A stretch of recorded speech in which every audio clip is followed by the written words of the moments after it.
আজকের এই তিথির নাম ব্যাসদেবের জন্মতিথি, ব্যাসদেবের আবির্ভাব তিথি। কিন্তু গুরু পূর্ণিমা কেন বলি? কারণ আমি যে গুরুদেবের কাছে যাব তিনি ভাগবত তত্ত্ববেত্তা। তিনি কে? ভাগবত তত্ত্ববেত্তা।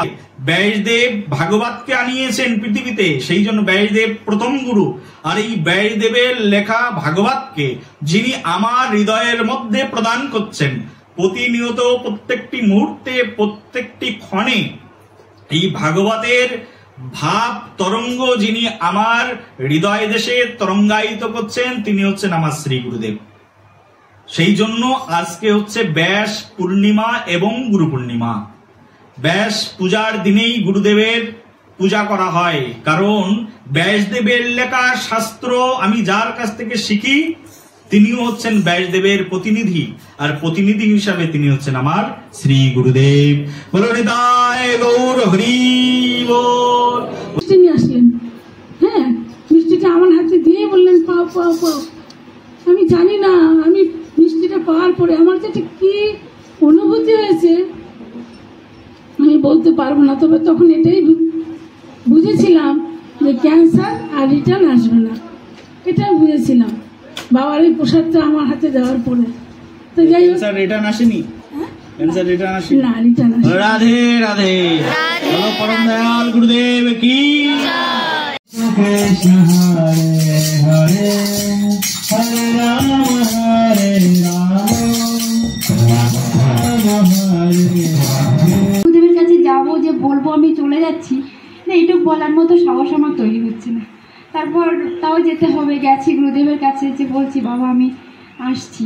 তো বাবা আমাকে বলছেন এটা যে আমার জন্য কত বড় পাওয়া, বলছে রাধাকুণ্ডে এসে কেউ যায় না।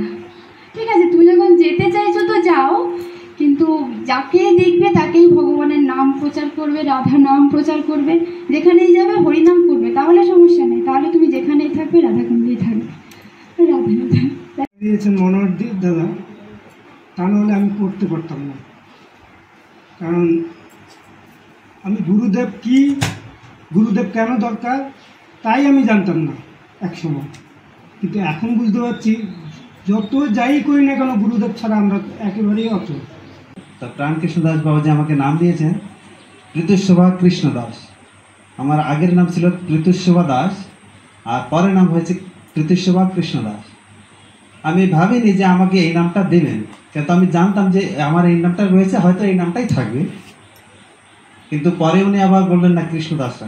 গুরুদেব একজন শিক্ষককে বলেছেন যে আপনি বলে নবদ্বীপের খুব সুন্দর দই দই তৈরি করতে পারেন, একটু দই তরকারিটা খাওয়ান তো। ঠিক আছে, সেই শিষ্য সেদিনকে দই তৈরি করেছেন, গুরুদেবকে খাইয়েছেন। কিছুদিন পরে সেই শিষ্য নিজে থেকে বলছে যে গুরুদেব আপনার জন্য কি যদি দই তৈরি করতে হয় আমাকে একটু বলবেন। কিন্তু উনি পরে অনেকবার চেষ্টা করেছে, নিজে চেষ্টা করেছে, কিন্তু উনি সেই দই আর তৈরি করতে পারেনি। যেহেতু গুরুদেব প্রথমবার তাকে আদেশ করেছিলেন, তাই সেই সুন্দরভাবে দই তৈরি করেছিলেন। কিন্তু নেক্সট বার নিজে যখন তৈরি করতে গেছেন, সেই দই আর নিজে তৈরি করতে পারেনি।